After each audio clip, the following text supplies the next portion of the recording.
Hey everyone, and welcome back to Tutorialverse Hub. Is that constant drip drip drip from your faucet driving you crazy? Well, you're in luck. Today, I'm going to show you how to fix one of the most common causes of a leaky faucet, a worn-out washer. It's a super simple, quick, and cheap repair that anyone can do. You'll save money on a plumber and get some peace and quiet back in your house. So let's get those tools and get started. First things first, safety and preparation.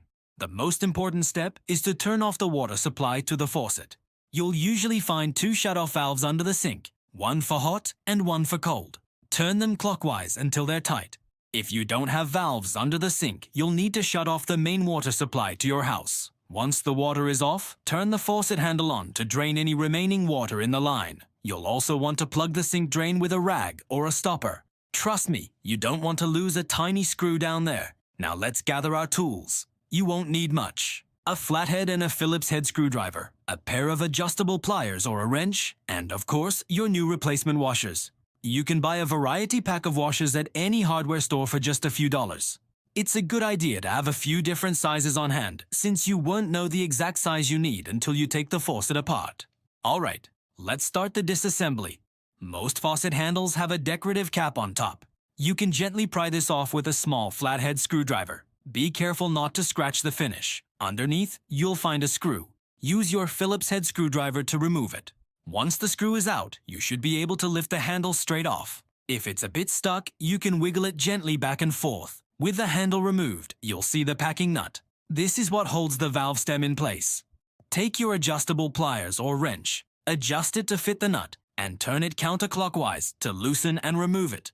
You might want to wrap the nut with a cloth to prevent scratching the chrome. After the packing nut is off, you can pull the valve stem straight out. Sometimes it takes a little twist and pull. Here's our culprit. At the bottom of the valve stem, you'll see a small rubber washer held in place by a brass screw. This is the washer that's likely worn out and causing your leak. Use your screwdriver to remove the screw and take off the old washer. You'll probably notice it looks flattened, cracked, or brittle compared to a new one. That's how you know it was time for a change. Now grab your variety pack of new washers. Find one that matches the old one in size and thickness. Place the new washer onto the end of the valve stem and secure it with the same brass screw you just removed. Make sure it's snug, but don't over-tighten it and strip the screw. And just like that, the hardest part is done. It's time for reassembly, which is just the reverse of what we just did. Carefully slide the valve stem back into the faucet body. Make sure it seats properly. Then, screw the packing nut back on. Hand tighten it first, and then give it a gentle quarter turn with your pliers. You don't want to crank it down too hard. Next, place the handle back onto the top of the stem, making sure it's aligned correctly. Reinsert the handle screw and tighten it down. Finally, snap the decorative cap back into place. That's it. Faucet reassembled. Now for the moment of truth. Remove the rag from your sink drain and slowly turn the water supply back on. Turn the valves counterclockwise. Check for any leaks around the base of the faucet. If everything looks dry, turn the faucet handle on and off a few times. The drip should be completely gone. Congratulations! You just fixed your leaky faucet all by yourself. See, I told you it was easy. No more annoying dripping sounds and no more wasted water.